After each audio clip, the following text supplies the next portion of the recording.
Et salut à toutes, salut à tous, bienvenue sur N1, votre émission 100% basket des équipes de The Playoff. Et oui, ça y est, la vérité des finales de conf est connue. Donc maintenant, place à la finale NBA, le grand moment. On a passé quoi? 6 mois ensemble, un peu plus, et pour en arriver là, maintenant, au final NBA. On en rêvait, on l'a fait. Et pour ça, pour en parler, aujourd'hui, j'ai mes deux go-to guys habituels. Il revient après quelques semaines d'absence. C'est Chris. Salut Chris, comment ça va? Salut les gars, salut à tous, salut à toutes. Je suis ravi de vous retrouver. Petite parenthèse, ouais, pour revenir sur le moment important, le moment qui compte le plus dans la saison NBA, les finales.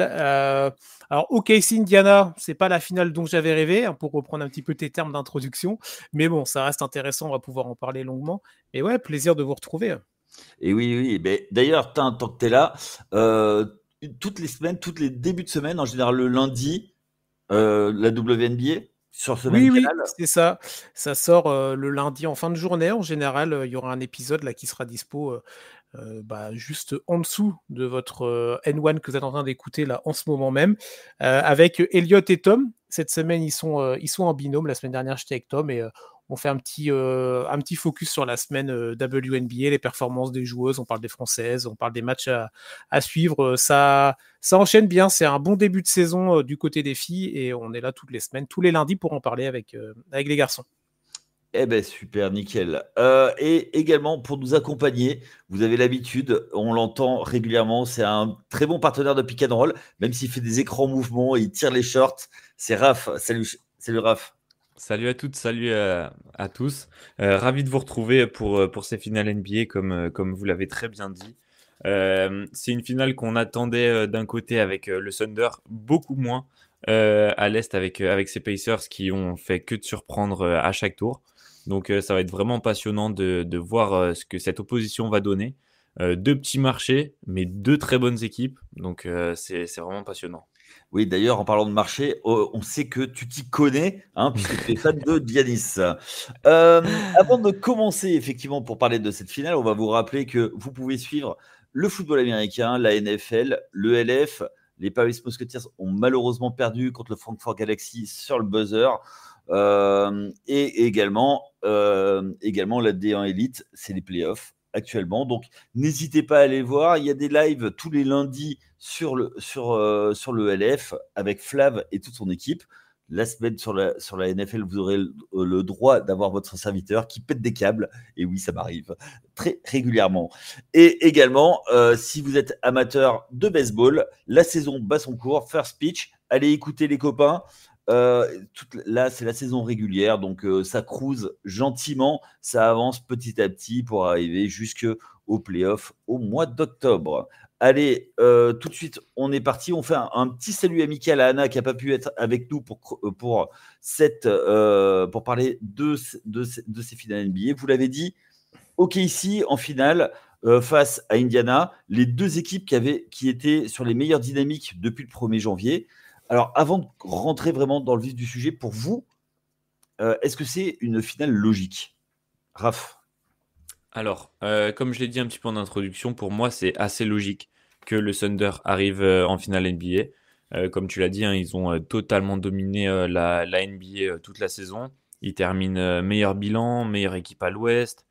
Même pendant ces playoffs, ils ont tarté complètement les Grizzlies. Ils ont eu un petit peu plus de mal face aux Nuggets, mais ensuite ils ont mis un 4-1 aux Wolves, qui était pourtant une très très bonne équipe. Mais là, clairement, on voit il y avait trois classes d'écart en fait entre ces deux équipes en finale de conf.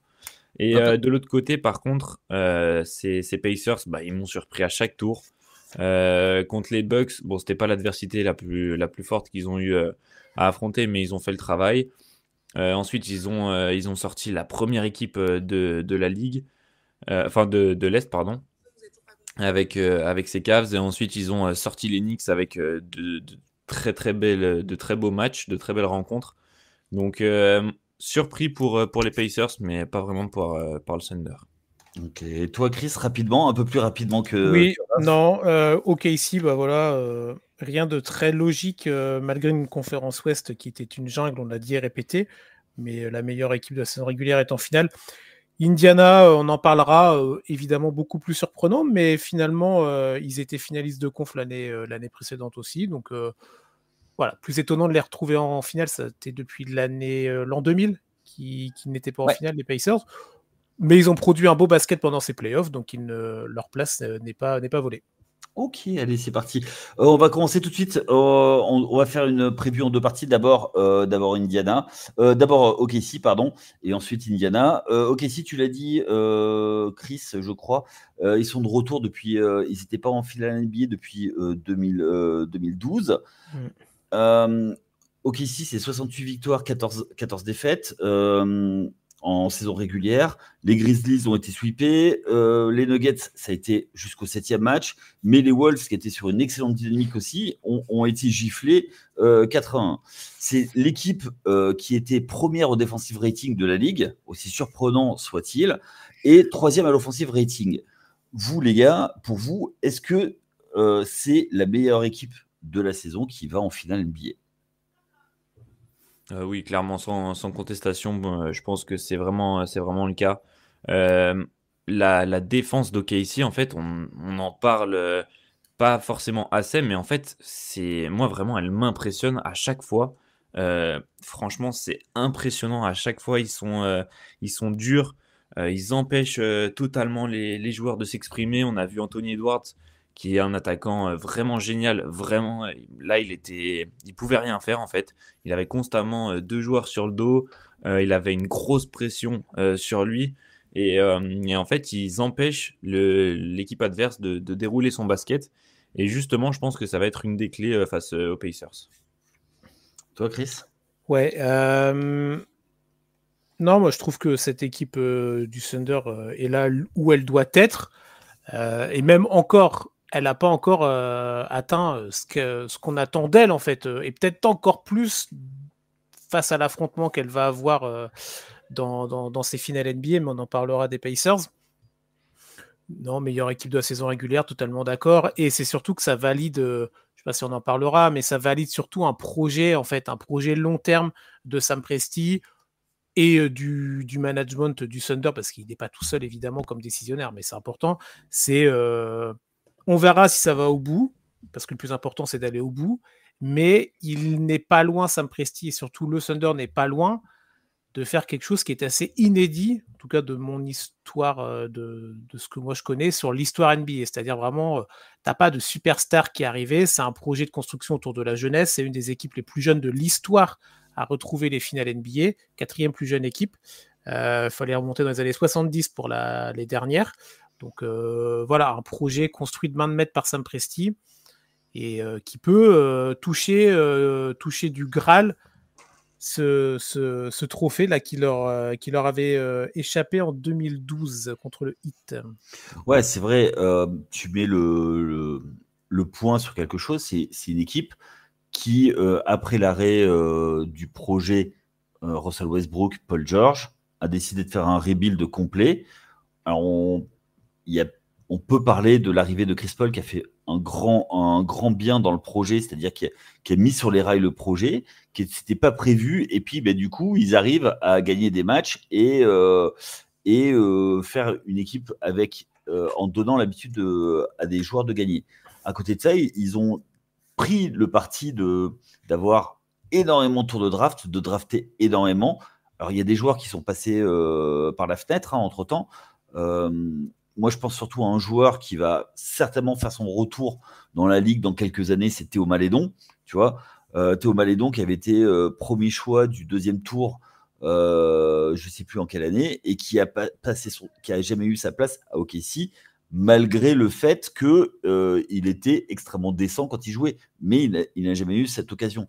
Et à l'époque, c'était un projet vraiment très particulier, puisque tu mettais les joueurs sur le terrain, dès qu'ils avaient un peu de valeur, ils étaient tradés pour pouvoir récupérer des tours de draft et garder quand même le joueur qu'ils avaient identifié comme leur joueur star, qui était chez Gilgeous Alexander.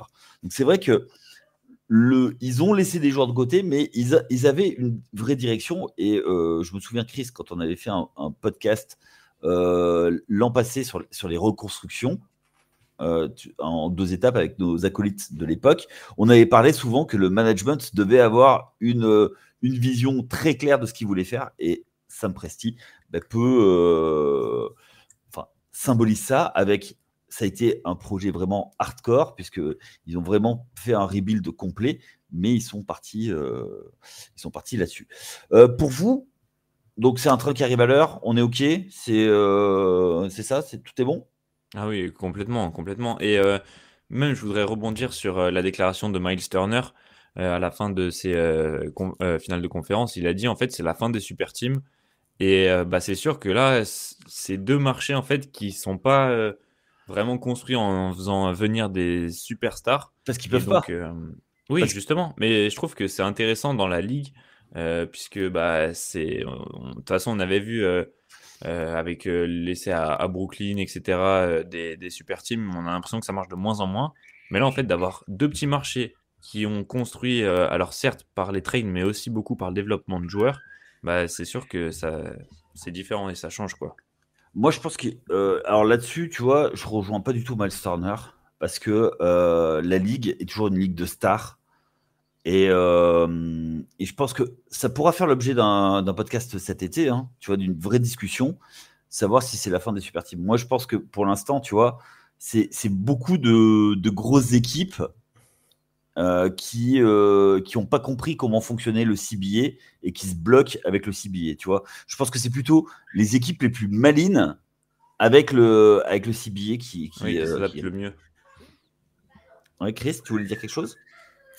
Non, pas nécessairement, parce que c'est pas le sujet, j'entends, mais le côté fin des super teams, moi j'y crois pas, parce que ça reste une ligue de business avec des mecs qui ont un ego énorme et qui veulent jouer avec des meilleurs et qui veulent. Donc moi j'y crois pas non plus à ça, mais c'est pas parce que cette saison on a 2 petits marchés en finale NBA qu'il faut considérer ça comme la vérité pour les 5 prochaines années. Là, c'est la finale qu'on a cette année. L'année prochaine, ce sera certainement pas cette finale-là, et l'année d'après encore moins. Donc Et puis, non, là, les circonstances ont fait que cette année, ce sont ces 2 équipes-là, et bravo à elles. Ça m'étonnerait. Je serais très étonné de retrouver la même finale dans les années à venir, tu vois.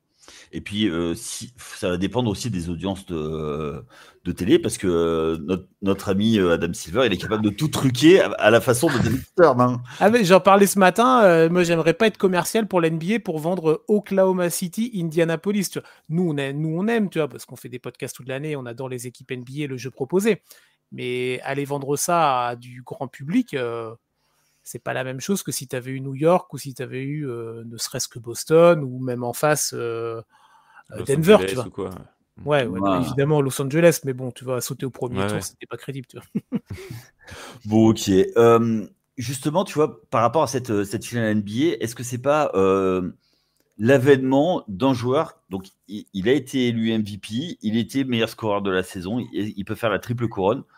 C'est Shai Gilgeous-Alexander. Est-ce que après son échec au JO, parce que moi je considère que au JO, s'il a été battu par la France, mais c'était aussi son échec. Est-ce que là, il n'a pas l'occasion de taper du poing sur la table et dire oh, ouais, ça y est, je suis des vôtres. Et en plus, en passant, j'ai fait mieux que Steve Nash. Je pense que clairement si, et même c'est l'occasion ou jamais en fait. On en a parlé dans des podcasts précédents, mais c'est vrai que donc l'échec face au Canada, beaucoup lui ont dit et doutaient de lui à cause de ça. Même pour le In-Season Tournament, alors on sait que ça n'a pas très grande valeur, etc.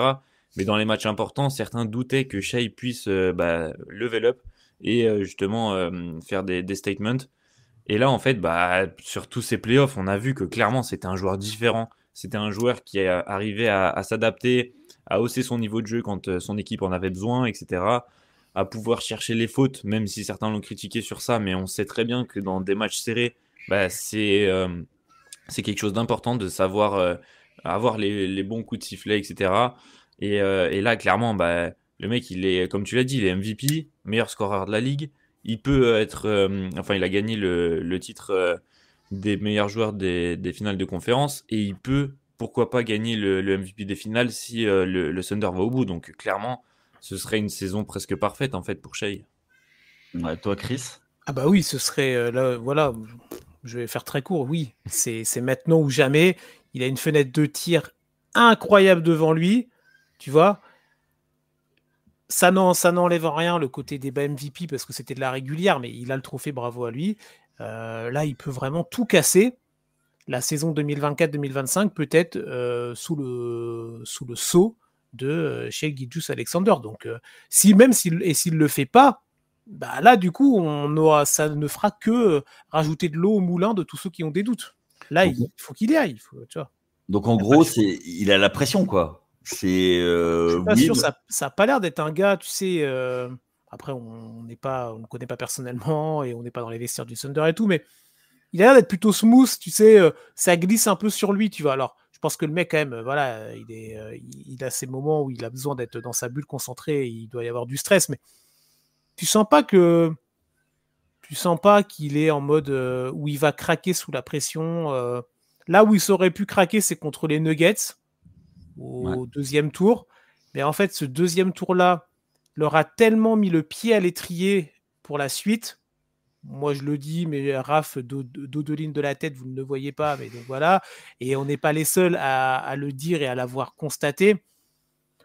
Je le vois pas choke dans ces finales en 7 matchs contre Indiana, tu vois. C'est pas possible. Tu vois. Et puis, il y a un match-up dans la série, quoi, tu vois, face à Tyrese Haliburton. Ouais, complètement. Je pense que justement, la match-up est vraiment pas favorable pour Tyrese. Il n'y a pas grand-chose de favorable pour l'Indiana quand même. Pardon, mais... On va en parler tout à l'heure. Mais ouais, est-ce que la façon dont il va maîtriser Haliburton, c'est-à-dire que va décider de la série? Mais c'est surtout comment l'équipe du Thunder, parce que c'est pas nécessairement Shai, tu vois. C'est ce qu'on a vu avec cette équipe du Thunder là, c'est que c'est vraiment la défense ultime.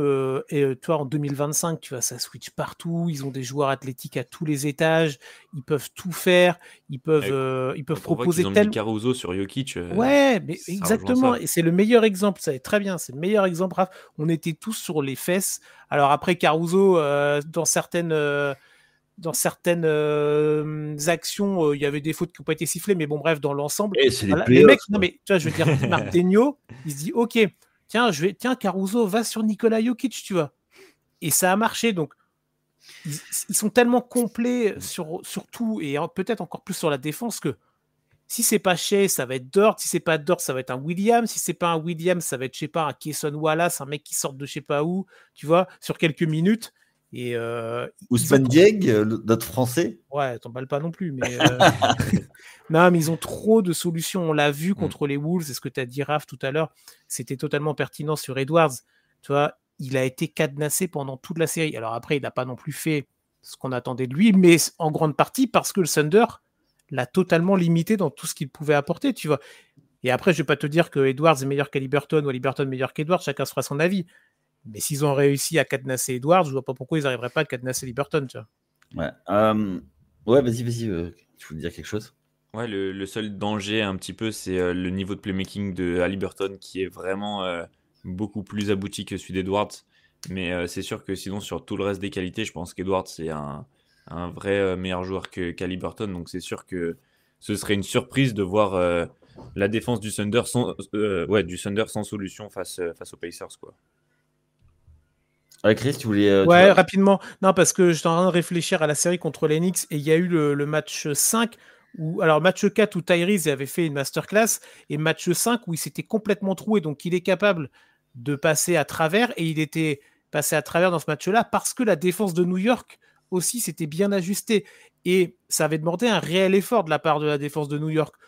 La défense du Thunder, elle vaut je sais pas combien de fois la défense des Knicks. Tu vois, donc si les Knicks ont été capables, en se bougeant un peu, à laisser Haliburton sur une feuille de stats moche au match 5, il suffit que le Thunder fasse peut-être pas la moitié du boulot des Knicks, mais un petit peu plus sur l'ensemble de la série, et Tyrese est capable de passer à côté, comme il est capable de grandes perfs. Mais moi, j'aurais plus tendance à me dire qu'il est capable de se foirer. Tu vois. Ouais. D'ailleurs, en parlant de l'effectif de OKC, à la main, on vient d'en parler, c'est plus fort. À l'extérieur, à l'intérieur, avec la doublette Chet Holmgren, Isaiah Hartenstein. À l'extérieur, t'as des Williams. T'as tout, quoi. T'as tout. Même le banc, on a parlé de Caruso qui peut sortir du banc, qui peut donner des minutes à la fin en défense et donner du jeu rapide, du jeu de contre-attaque. C'est quoi la faiblesse, en fait Point faible, trop fort. Bah, c'est un petit peu ça. Je pense que le seul espoir, on va dire, pour les Pacers, en fait, c'est plutôt comme ça qu'il faut le tourner, même si on parlera des Pacers plus en profondeur après. Mais en fait, ça peut être que Carlisle et le coaching staff. Sinon, à part vraiment contre-performance énorme du Thunder à 4 reprises, du coup, bah clairement, ça me paraît compliqué pour les Pacers. Alors après, aussi, les Pacers, on les a un petit peu sous-estimés à chaque tour, et à chaque tour, ils ont fait la surprise. Donc, c'est un petit peu contre nous. Mais bon, clairement, là, le Thunder a pas l'air d'être enclin à lâcher, quoi. Personne n'était prêt à lâcher, mais bon, à part les Cavaliers, mais c'était annoncé, hein, voilà. Mais toi, Chris, tu vois quoi comme faiblesse du côté d'OKC? Je t'avoue, j'ai vraiment du mal à envisager. Alors, il y a eu des matchs un peu plus compliqués. Je reprends parce que c'est toujours un peu pareil, mais je reprends la série contre Denver parce que c'est celle qui les a le plus embêtés, mais qui leur a permis d'en être là où ils sont aujourd'hui. Mais en fait, tu peux avoir un non-match, tu peux avoir un manque d'adresse sur un match, tu peux avoir des problèmes de faute, par exemple. Tu parlais du secteur intérieur. Imaginons, tu as un secteur intérieur qui se prend vite des fautes sur Turner ou sur d'autres joueurs, machin. Ça peut être embêtant sur un match, sur 2 matchs si tu rajoutes le manque d'adresse. Mais sur une série de 7 matchs, je vois pas, en fait, parce que Marc Daigneault va réussir à s'ajuster, parce qu'il a cette profondeur d'effectif. À Indiana, il y a aussi des joueurs intéressants sortis de banc, on pourra en parler aussi, mais on va en parler. Tu as limite 2-5 de départ dans cette équipe du Thunder, limite. Hein. Toi, je te dis pas que le deuxième 5, il irait en finale NBA, mais tu as quand même des joueurs vraiment... Tu vois, genre, il a ressorti Isaiah Joe du sac, tu vois. Et sur les quelques minutes qu'il a proposées, c'était plutôt intéressant. Et en fait, toutes ces minutes-là que vont proposer ces mecs-là, les Cason Wallace, les mecs comme ça, je reparle, ça permet déjà de soulager les joueurs titulaires et majeurs. Mais je suis même pas sûr que les joueurs titulaires et majeurs ont vraiment besoin de repos tant que ça, parce qu'on a dit tout à l'heure, c'est une équipe jeune, c'est une équipe qui a la dalle. Ils savent qu'ils ont une opportunité de fou malade avec cette saison 2025, et en plus d'offrir du coup à leurs joueurs stars chez le Gijus la triple couronne et tout ce qu'on a dit il y a 5 minutes. Je vois difficilement des faiblesses. À part, voilà, comme je t'ai dit, des faits de jeu, des trucs comme ça. Mais sur une globalité de série, je suis désolé pour Indiana, mais je vois pas OKC se foirer 4 fois, tu vois. Moi, il y a un truc que je vois aussi du côté de la construction d'effectifs, parce que, ok, on a dit ils sont trop forts, c'est que à part les, on va dire les extrêmes des maillons, c'est-à-dire le poste 1 et le poste 5, donc Isaiah Hartenstein et comment il s'appelle et chez Gilgeous Alexander, SGA. Et ils ont construit un effectif avec que des joueurs capables de défendre de 2 à 4, voire 5. Tu vois, tout à l'heure, je déconnais, mais en début de saison, Ousmane Dieng, pendant que Hartenstein était blessé, il allait dépanner au poste 5. Tu vois, donc, il est capable de pouvoir s'adapter. Marc Daigneault, complètement, tu vois, il a un effectif qui est hyper flexible, tu vois. C'est-à-dire que tout ce qui a été drafté, ils ont drafté aussi des profils de joueurs pour pouvoir s'adapter. Et très long, très NBA ready, beaucoup de free and on n'en a pas parlé, mais tu vois, un Williams. Ouais, alors il y en a 2, donc Jalen, tu vois. Jalen Williams, c'est typiquement, il a fait un très, très mauvais premier tour. Et puis quand il y a eu besoin contre les Nuggets, il est sorti de la boîte. Et allez, c'est parti, quoi, tu vois. C'est un vrai lieutenant. Et en plus, il est capable de décharger du travail défensif chez Gilgeous Alexander, quoi, tu vois. Même offensif, hein, il peut remonter la balle, tu vois. Il peut... il va libérer des espaces et en plus, il est pas maladroit au shoot. Il a vraiment développé un shoot à mi-distance là qui peut vraiment faire mal, tu vois. Non, Oui, non, c'est ouais, le lieutenant par excellence qui va pas prendre trop de place, mais qui va te faire tellement mal sur des minutes, tu vois, et sur des matchs évidemment. et puis ils sont longs, ils sont tous hyper longs, ils ont des bras, mais enfin. Et tu vois, j'ai l'impression qu'ils sont debout, ils peuvent se gratter les genoux, quoi, tu vois. Non, mais c'est impressionnant, quoi. Enfin, Voilà pourquoi ils perdront pas ces finales, parce que tu vois, ils peuvent se gratter les genoux en étant debout. Tu vois. Raph, tu voulais L'analyse, rajouter c'est quelque chez The chose? Playoff. Ouais, je voulais rajouter un petit truc. En fait, en réfléchissant là sur la faiblesse et les craintes qu'on pourrait avoir sur OKC éventuellement, pour moi, la seule chose qui pourrait être un petit peu inquiétante, alors je doute pas que Marc Daigneault s'adaptera, puisqu'il a trouvé tout au long de ses playoffs des très bons ajustements qu'on ne voyait pas forcément venir. Et ça, quand c'est un coach qui manque un petit peu d'expérience, qui n'a pas encore été titré, bah forcément, tant que aux États-Unis, la mentalité, elle est comme ça de toute façon. Tant qu'on n'a pas prouvé qu'on savait gagner, bah, on aura toujours un petit peu des doutes sur ça.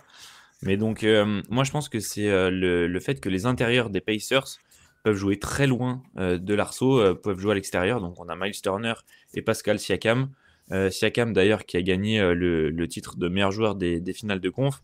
Ils font des travaux vraiment très intéressants et surtout, donc, ils peuvent être au large. Et je pense que ça peut embêter cette raquette du Thunder puisque les protecteurs d'arceau donc devraient s'écarter un petit peu. Ça pourrait laisser de la place pour des cuts backdoor, etc. Et quand on a une vision de jeu comme Haliburton, bah, ça pourrait être un petit peu un danger pour ce Thunder. Mais après, comme vous l'avez dit, avec le fait que les joueurs du Thunder soient si longs, si mobiles, etc., bah, en fait, il peut y avoir des ajustements avec par exemple Jalen Williams ou même du Lugensdorf, pourquoi pas sur Siakam. Et comme ça, laisser un Chet ou un Hartenstein dans la raquette pour être le protecteur d'arceau. Mais donc ça va être intéressant aussi. Même si je pense pas que ce soit un énorme danger, mais je pense que ça va être vraiment un point que le Thunder va devoir, sur lequel le Thunder va devoir se concentrer. Ok, je suis pas forcément très très d'accord avec toi là-dessus. Je pense que justement ils vont beaucoup l'anticiper. Je pense que c'est Hartenstein qui va avoir le moins de minutes. Il va être un peu sacrifié. Et il va être et justement ils vont peut-être mettre un autre joueur sur lui, tu vois. Et avec Chet Holmgren sur Turner justement et peut-être un Caruso qui va défendre sur un Siakam effectivement, tu vois. Ouais. Mais c'est pour ça que je disais que ça va pousser le Thunder à devoir s'adapter, quoi.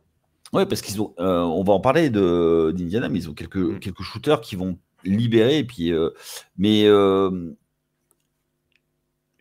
bon, on verra, mais effectivement, ouais, ça va être un truc à suivre et on n'est pas à l'abri que d'un match des Pacers où tout rentre.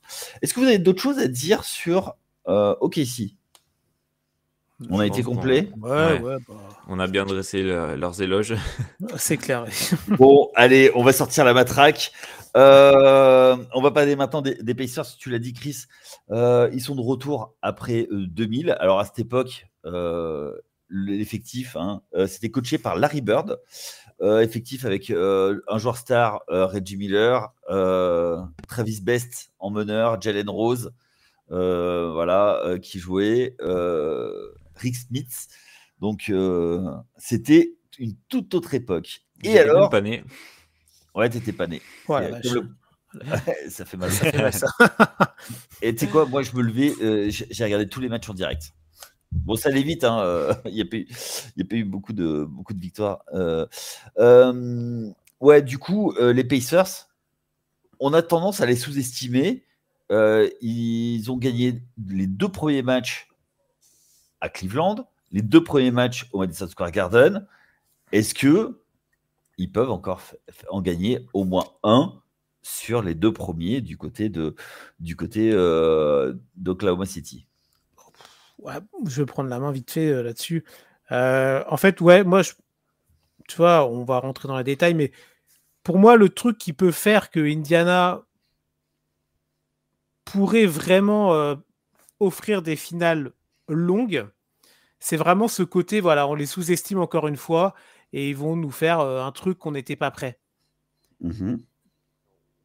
Mais l'adversité en face, tu vois, elle est donc on en a parlé 20 minutes, donc j'ai vraiment, j'ai beau me faire plein de scénarios dans la tête, et on sait qu'en NBA les scénarios ils sont pas écrits d'avance, mais c'est très compliqué de se dire que Indiana peut aller faire un coup à Oklahoma sur les 2 premiers matchs. Il n'y a pas le côté une équipe, tu sais, elles auront tous les deux eu des jours de récup. Tu vois, des fois, il y a le côté, tu sais, toi, tu as enchaîné, alors que l'autre, elle est au repos, donc tu vas aller arracher le match 1 à l'extérieur parce que tu es dans la dynamique, machin. Là, en gros, grosso modo, les 2 équipes, là, elles ont eu le même nombre de récup à peu près. Tu vois, on va pas jouer. À ce moment-là de la saison, on va plus jouer. Il n'y a même pas ce truc-là qui est en jeu. La salle du Thunder, c'est une des salles les plus bordéliques de NBA. Alors, Indiana, c'est bien aussi. Hein. Mais OKC, c'est dans le top 3 et c'est pas 3e. Moi, je vois pas de truc où Indiana va arracher des matchs à Oklahoma, sauf panne d'adresse, joueurs blessés, etc. Mais faits qu'on peut pas écrire à l'avance. Okay. Je l'ai pas dit, mais Indiana, c'est 50 victoires quand même. Hein, c'est pas rien. 4e à l'Est et 4-1 contre les Bucks, 4-1 contre Cleveland et 4-2 contre les Knicks. Ils sont pas trop fatigués, ça va. Malgré le fait qu'ils jouent vite, etc. Ils sont 9e à l'offensive rating sur la saison régulière et 13e au defensive rating. La défense des Pacers, on en parlait souvent comme une de leurs faiblesses. Finalement, sur ces playoffs encore plus, ils ont montré à quel point leur défense pouvait être solide. Mais c'est vrai que je te rejoins, Chris. Je vois pas dans quel monde. Alors en fait, à part énorme blessure de Shai ou quoi, même si bien sûr on le souhaite pas, mais en fait sinon je vois pas trop d'autres raisons pour lesquelles Indiana pourrait prendre 2 matchs. Un seul, peut-être à la limite sur une contre-performance du Thunder, mais sinon clairement je vois pas ça. Et tu vois Yaya, tu disais très justement que les Pacers avaient pris les 2 premiers matchs à l'extérieur face donc à Cleveland et à New York. C'est vrai, mais ces 2 équipes-là étaient pas non plus très sereines à domicile. Alors que le Thunder, on les a vus à domicile, clairement. Contre Denver, ils en perdent un à domicile qui a failli leur coûter très cher, tu vois. Oui, bien sûr. Mais ils en ont perdu un, tu vois. Genre, ils sont pas. Ils sont. Comment dire Ils sont pas à l'équilibre, genre victoire à domicile, voilà. victoire à l'extérieur, tu vois. Leur public les pousse vraiment. Ok. Donc vous voyez pas d'exploit du côté d'Indiana sur les 2 premiers matchs? S'il y en a un, en tout cas, je serais vraiment surpris. Ok. On parle souvent des joueurs, mais on parle très rarement de Rick Carlisle. Alors, il a été champion NBA en 2011. Est-ce que c'est pas lui le vrai plus du côté d'Indiana? Parce qu'on a dit quasiment sur tous les match-ups, ils sont battus. Miles Turner, allez, on va dire ou Chet Holmgren ou Isaiah Hartenstein. Allez, ça. Ouais, il y a peut-être le poste de Siakam où ils sont supérieurs, mais le reste, c'est tout à l'avantage de Casey, quoi. Est-ce que justement le coaching de Rick Carlisle peut changer la donne? J'en avais parlé. Ouais, vas-y, Raph, vas-y. J'en avais parlé un petit peu en début de podcast et je disais que pour moi, en fait, le seul salut de ces Pacers, ça pouvait être par Carlisle parce que, comme on l'a dit, c'est un coach qui a été titré. C'est un coach qui, enfin vraiment, moi, je trouve qu'il donne une façon de jouer à ses équipes, il motive ses joueurs, etc. C'est vraiment un coach incroyable et je trouve qu'on n'en parle pas assez dans cette NBA actuelle. Et c'est sûr que, ouais, je pense que le seul salut de ces Pacers-là, ce serait grâce à Carlisle, en fait. Mais le problème, c'est qu'en face, finalement, Denio, on l'a vu bien s'adapter aussi sur les précédents matchs de playoff. Donc, il faudra que Carlisle puisse out-coacher Denio, et ça n'a pas l'air si simple que ça, finalement. Ouais, je pense que s'il arrive à faire des coups à certains moments dans les matchs, il peut arriver à faire en sorte qu'Indiana... tu vois, puisse alors peut-être même être devant dans certains moments, mais en tout cas ne pas être totalement à la traîne. il a des joueurs intéressants. Tu vois, moi, c'est un mec que j'aime bien particulièrement. Bénédicte Mathurin, il s'est fait pas mal tailler sur la série précédente. En tout cas, à juste titre pendant un moment. Les 2 derniers matchs, il a claqué des bonnes perfs à plus de 20 points. Donc, il peut apporter. Ça peut être un élément intéressant. Obi Toppin, bon, il est parfois limité dans ce qu'il apporte, mais il emmène du gaz, il emmène de l'énergie. Tu vois, sur une action en contre-attaque typique des Pacers où il va courir, il va être claqué un tomard, ça peut redonner un peu de rythme à cette équipe-là. Pourquoi pas dans un match 3, tu vois, tu es à la maison, tu remets le stade dans le mood. Des mecs comme TJ McConnell, pourquoi pas, Ben Shepard aussi. Dans un step inférieur, mais ça peut apporter quelques minutes, Thomas Bryant. Il a été mis, il a proposé quelques petites choses dans le tour précédent contre New York. Mais en fait, c'est ça que j'ai dit tout à l'heure, il y a de la profondeur d'effectif du côté d'Indiana. On n'aurait pas dit la même chose si par exemple ça avait été New York en finale contre OKC. Tu vois, on aurait dit ouais, bon, bah Thibodeau, il va jouer avec 7 mecs et ça va être complètement limité. Là, il peut jouer avec 9-10 gars, Carlisle. Mais en fait, le problème, c'est que déjà, à partir du 2e, voire 3e joueur dans l'effectif, bah, les joueurs sont moins bons que ceux d'Oklahoma, tu vois. Donc, si à partir du 2 ou 3e joueur dans le 5 majeur, tu es moins bon, bah, sur le banc, ça paraît plus compliqué, tu vois. Je te disais qu'il y avait quasiment 2 5 majeurs à Oklahoma, t'as pas 2 5 majeurs à Indiana, tu vois. Oui, mais il y a quand même un TJ McConnell qui est hyper scruté. Oui. Et j'ai l'impression, tu vois, je le déteste. Hein, et tu connais ah oui, ça. à quel point je le déteste depuis son buzzer beater quand il était à Philadelphie. Voilà, je lui en veux. Oui, je suis rancunier. On sent la rancœur là. La rancune tenace. Et alors, c'est bon, hein? Non, mais il a une tête à avoir, tu sais, qu'on ait de la rancune. Non, c'est Oui. pas sympa, c'est très gratuit, mais. Ouais, mais complètement. Mais tu sais, j'en parle souvent. C'est un joueur où tu as envie de l'amener dans les forêts d'écran, lui mettre un coup de coude pour qu'il aille s'emplâtrer dans un coude, quoi, tu vois, justement. Donc, mais tu vois, je pense qu'effectivement, c'est justement quand tu n'as pas les joueurs, tu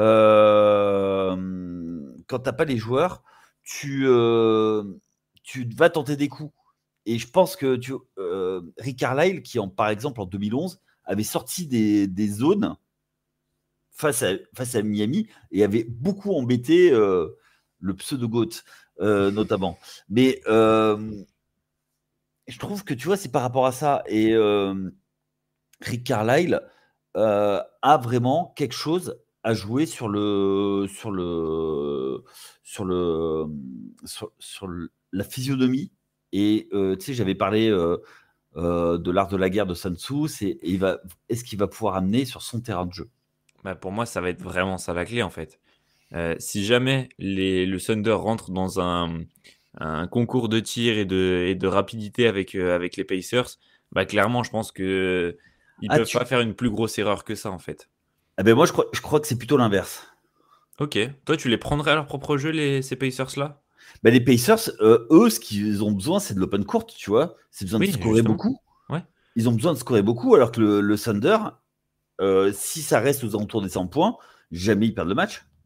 Oui, mais justement, c'est ce que je te dis. Je te dis que pour moi, le Thunder, la plus grosse erreur qu'ils peuvent faire, c'est de rentrer justement dans le jeu Thunder. de ces Pacers. Oui, c'est contrôle du rythme, ouais. Et grosse défense. En fait, moi, je pense que le truc, tu vois, c'est de faire une grosse défense et empêcher Haliburton de remonter la balle tranquillement, quoi. Ouais. C'est de pousser, c'est-à-dire, tu vois, qui passe le milieu de terrain en 5 secondes, tu vois. C'est le mieux à faire, tu vois.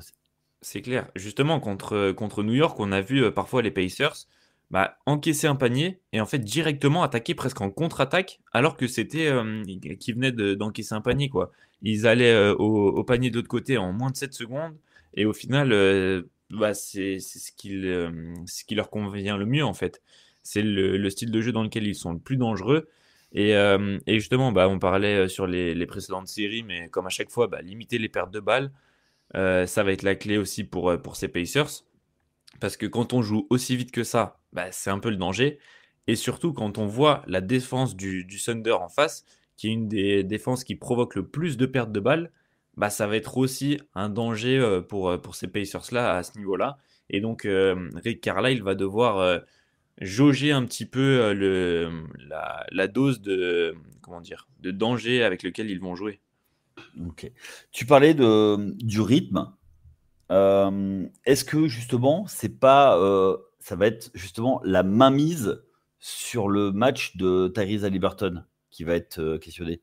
Parce qu'on a parlé de Shea qui doit le dominer, mais lui, est-ce qu'il n'a pas une manière de dominer un peu différente, c'est-à-dire avec le rythme, en relançant énormément? Tu as parlé des contre-attaques sur panier marqué. Est-ce que c'est pas ça parce que Haliburton, il a souvent été moqué. On pense que c'est le joueur le plus surcoté, c'est sorti. Il a même Les sorti joueurs un de la truc ligue. overrated.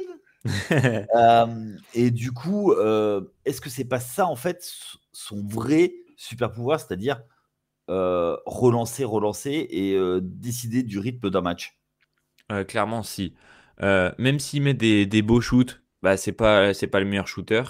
Même s'il fait des passes décisives incroyables, que c'est un des meilleurs joueurs, un des meilleurs passeurs de la ligue, je pense que sa qualité première, c'est de gérer les tempos des matchs. Et en fait, son contrôle comment dire, de la façon de jouer de son équipe, en fait, vraiment, Tyrese, pour moi, c'est le dépositaire total de cette équipe des Pacers. Et en fait, pour moi, si jamais le Thunder veut s'imposer facilement, bah, ils vont devoir maîtriser Haliburton. Parce qu'Haliburton, c'est lui qui accélère quand il faut, qui calme un peu le jeu quand les Pacers prennent le bouillon. Justement, on voit quand il y a des pertes de balles, etc., c'est lui qui envoie des grandes passes à l'autre bout du terrain, etc. Mais donc, clairement, si c'est ça la clé pour moi vraiment des Pacers et du Thunder en même temps. Ok. Ouais, donc c'est le contrôle du nombre de possessions. Le contrôle du nombre de possessions à travers Haliburton en fait, puisque pour moi dans cette équipe des Pacers, alors quand il sort, c'est McConnell qui s'en charge. D'ailleurs, Ou- est-ce que c'est Haliburton qui va défendre sur SGA pour toi? Alors non, absolument pas. Je pense que ce sera plus du Shepard. euh, non, du Nembhard, pardon. Du Nembhard, Nembhard. ouais. Ouais, Je pense que ce sera soit Nembhard, soit Nesmith. Parce ouais. que Haliburton, il est grand, mais il est grand et long. Mais donc tout comme Shai, mais par contre Shai est beaucoup plus puissant, je trouve. Shai, on l'a vu justement contre Minnesota. Des fois, il y avait McDaniels qui était sur lui quand il allait à l'arceau. En fait, SGA mettait un coup d'épaule et McDaniels, il partait à 2 mètres, quoi. On dirait pas comme ça, mais vraiment, Shai est vraiment très tanké, très costaud. Et je pense que Haliburton en bugne à bugne, ça va être trop compliqué pour lui. Et surtout, il va y laisser beaucoup de gomme, je pense. Ok. Bugne à bugne, je ne connaissais pas cette expression, mais. Ok, ok. Ouais, donc on est d'accord que de toute façon, le rôle d'Haliburton sera très, très important sur la série, la maîtrise qu'il peut avoir sur le rythme. Et il y a un autre joueur, MVP des finales de conf, c'est et, c'est Pascal Siakam. Ouais, Pascal Jou- Siakam. Joueur sous-côté, c'est-à-dire que le projet Indiana a avancé au moment de son trade depuis, Toronto. Toi, qu'est-ce que ça te dit, Siakam? Est-ce que pour toi, va avoir un rôle important dans cette série et comment il peut déjouer les plans? Alors déjà, ça me fait extrêmement plaisir que Siakam soit à ce niveau-là et que un petit peu tout le monde reconnaisse à quel point il est fort parce que c'est vraiment un joueur que j'adore. C'est un mec qui a de l'expérience puisqu'il a déjà gagné un titre avec les Raptors. C'est quelqu'un qui fait jamais de vagues. Il répond toujours présent quand il faut faire des missions défensives et délaisser un petit peu le scoring, il le fait sans rechigner, etc. Donc c'est vraiment un joueur que tout le monde pourrait rêver. Et oui, je pense qu'il va être extrêmement intéressant aussi puisque comme je le disais un petit peu pour les faiblesses ou les dangers que pourrait avoir le Thunder, bah, sa capacité à pouvoir attaquer sur les trois niveaux, donc l'extérieur, le mid-range et à l'intérieur sur l'agression du cercle, bah, en fait, il est complet sur ces trois domaines-là. Et donc, clairement, il va avoir un rôle prépondérant, puisque si Haliburton, c'est la tête du serpent, comme le disait Trash Talk sur leur preview, bah, en fait, clairement, Siakam, c'est un petit peu le reste du corps, quoi. Donc c'est sûr que si Haliburton est aussi bien verrouillé que ce que je pense que le Thunder vont faire, bah, je pense que ça va être à Siakam de devoir mettre les bouchées doubles et pouvoir combler un petit peu les manques pour cette attaque, surtout. Puisqu'en défense, j'ai pas trop de doute sur le fait que Siakam sera au rendez-vous. Ok. Est-ce que justement il va pouvoir apporter comment dire, un point d'ancrage en, en post-up? C'est-à-dire que aller chercher justement des points en post-up. Ah oui, oui, clairement. Clairement, quand je disais que c'était un excellent attaquant pour moi sur les 3 niveaux, bah, en fait, c'est quelqu'un qui est très grand et long aussi. Et donc, s'il joue sur un poste 4 et que par exemple, il aura Jalen Williams sur lui, et ben, il sera plus grand et plus long, même si Williams est aussi grand et long. Et donc, sa maîtrise du mid-range, même des fadeaway parfois, je pense que ça peut être avantageux pour ces Pacers. Et en plus, niveau capacité physique, lui, et musculature aussi, il n'est pas en reste. Et donc, il va pouvoir bien embêter ce Thunder. Ok. Et on n'oublie pas que Pascal Siakam, lui, il a déjà gagné le titre NBA. Ouais, je l'ai dit tout à l'heure quand Ouais. j'ai commencé à parler sur lui, ouais, avec les Raptors en 2019. Donc, clairement, ça, c'est un petit peu. Je crois que c'est le plus expérimenté d'ailleurs de toutes ces finales de Ouais, conférence sur les joueurs majeurs. c'est Parce que possible. Avec... Caruso a gagné un titre aussi Oui, avec les Lakers. oui. Mais sinon, ouais, j'en vois pas d'autres, il me semble. À moins que j'en rate un. Mais en tout Non, cas, sur non. les joueurs majeurs. Ouais. Ok. Est-ce que tu as des choses à rajouter sur cette finale? Parce que euh, on va J'espère dire, qu'elle on va va juste durer un dire peu une plus petite que ce que chose. je pense. On va vous annoncer les coulisses quand même. Chris a un petit souci et il a été obligé de s'absenter quelques minutes. On va finir sans lui. Ouais, exactement. Mais donc oui, j'espère que ces finales NBA vont durer un petit peu plus que ce que je prévois. Mais non, en tout cas, ça va être vraiment passionnant à suivre. Comme tous ces playoffs, franchement, on se régale. Ouais. Ouais, ouais, bon, les finales de conf, bon, moyen. Oui, bah moi je suis sorti au premier tour. Hein. Oui, mais ça, Estime-toi heureux déjà. oui, mais après, ça va dépendre si toi, tu es un bandwagon ou si tu restes fidèle à ton équipe, tu vois. Ah, mais je reste fidèle à mon équipe, mais je suis Ah bah, content bon, ben d'avoir du alors beau basket et du beau jeu. l'année prochaine, tu risques d'être en vacances encore plus tôt. Oui, c'est sûr. On On en verra bien. reparlera, on en reparlera. Bon, eh ben, t'en as parlé. Quel est ton pronom? Mon pronostic, ça va être 4-1. 4-1 pour le Thunder. Je vois quand même les Pacers accrocher un match. euh, Lequel? Parce que à chaque fois, je les sous-estime un petit peu et à chaque fois, ils me font mentir. Donc, je vais essayer de leur donner au moins une victoire. Je pense que ce sera sur le match 3. Je vois bien donc le Thunder, comme on avait dit avec Chris tout à l'heure, gagner les 2 premiers matchs à domicile. Je vois ces Pacers à l'orgueil, avec l'apport de leur public, parce qu'on l'a dit, hein, l'ambiance à Indianapolis, elle est incroyable. Vraiment, en plus, quand ils mettent tous les t-shirts jaunes, etc., dans le public, ça fait vraiment une belle ambiance.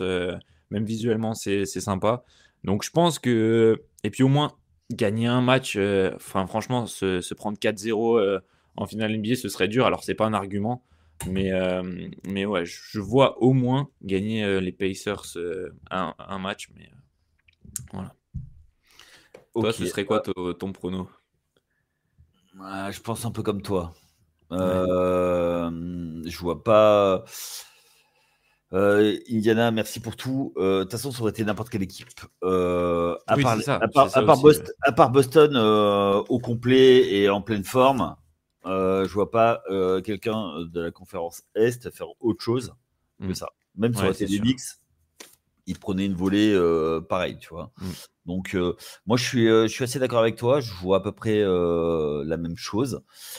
Bon, on verra bien. Mais comme on connaît nos talents de pronostiqueurs, hein, Ah, mais vraiment, si vous voulez miser de l'argent, surtout ne misez pas sur ce que je dis. Et surtout, si vous êtes mineur, ne misez pas du tout. Mais ouais, non, clairement, en termes de pronos, moi, je suis pas le meilleur. Donc, et ouais. Bah écoute, merci d'avoir contribué, mon cher Raph. On salue merci Chris à tous de nous avoir écoutés aussi. qui a eu une petite urgence, mais on espère que tout va bien. Et on va tous vous souhaiter une bonne journée si vous nous écoutez en journée et une bonne soirée si vous nous écoutez en soirée. Et à très vite sur les antennes de ce playoff. Allez, ciao! Ciao!